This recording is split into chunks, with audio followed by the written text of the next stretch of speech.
और आश्रम जैसी OTT सीरीज में अपनी बेहतरीन एक्टिंग के लिए मशहूर अदिति पोहनकर ने हाल ही में उनके साथ हुई एक शर्मनाक हरकत के बारे में खुलासा किया।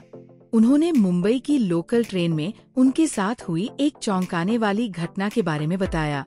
अदिति पोहनकर ने शी और आश्रम जैसी OTT सीरीज में अलग अलग किरदार निभाकर सभी का दिल जीत लिया है।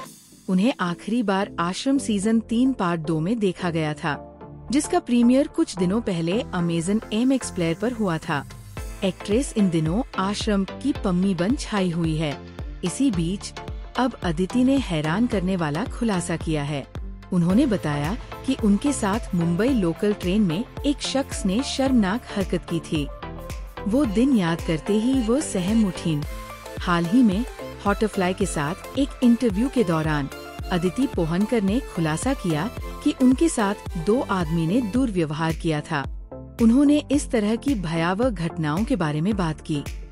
पहली बार एक्ट्रेस के साथ शर्मनाक हरकत उनके स्कूल के दिनों में हुई थी और बाद में मुंबई की लोकल ट्रेन में उनके साथ एक चौंकाने वाली घटना हुई। अदिति ने बताया, मेरे साथ 2 बार हुआ। मेरी माँ एक टीचर थी। हमारे पास एक सोसाइटी बस हुआ करती थी। स्कूल से हम उस बस से जाते थे, इसलिए 5वीं कक्षा के बाद खुद से आना जाना होता था।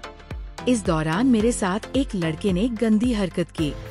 आप विश्वास नहीं करेंगे, वो मेरी माँ का स्टूडेंट था। उसके बैग के नीचे कुछ चमक रहा था और उसने मुझे देखने के लिए कहा। मैंने देखा और हंसने लगी क्योंकि मुझे नहीं पता था कि वो क्या है। मैं उसे भाई कहती थी।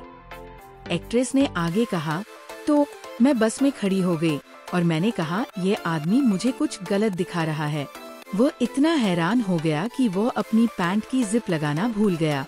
बस नहीं रुकी और उसकी पैंट नीचे गिर गई और वह चलती बस से कूद गया। मैंने अपनी माँ को बताया तो उन्होंने कहा, तुमने क्या किया? मैंने उन्हें बताया कि मैंने क्या किया और उन्होंने कहा, अच्छा किया। अदिति पोहनकर ने दूसरी शर्मनाक हरकत के बारे में ताक करते हुए बताया, मैं लोकल ट्रेन में ट्रेवल करती थी। उस वक्त मैं 11वीं कक्षा में रही होगी और महिला डिब्बे में 18 वर्ष से कम उम्र के बच्चों को बैठने की परमिशन होती थी, मतलब जो स्कूल यूनिफॉर्म में होते हैं। उस दौरान मेरे साथ जो हुआ वो ये था कि वो वहाँ खड़ा था और जैसे ही ट्रेन स्टेशन से चली, उसने बस मेरे स्तन पकड़ लिया। उन्होंने आगे बताया कि जब वो शिकायत करने गई तो पुलिस ने उनके साथ कैसा व्यवहार किया। अदिति ने कहा, तो मैं अगले स्टेशन पर उतर गई और पुलिस स्टेशन गई। पुलिस ने कहा, अरे ठीक है, कुछ हुआ क्या ज्यादा? मैंने कहा, मानसिक रूप से मुझे परेशान किया गया है। तो उन्होंने कहा, अभी कहाँ ढूंढेंगे उसको?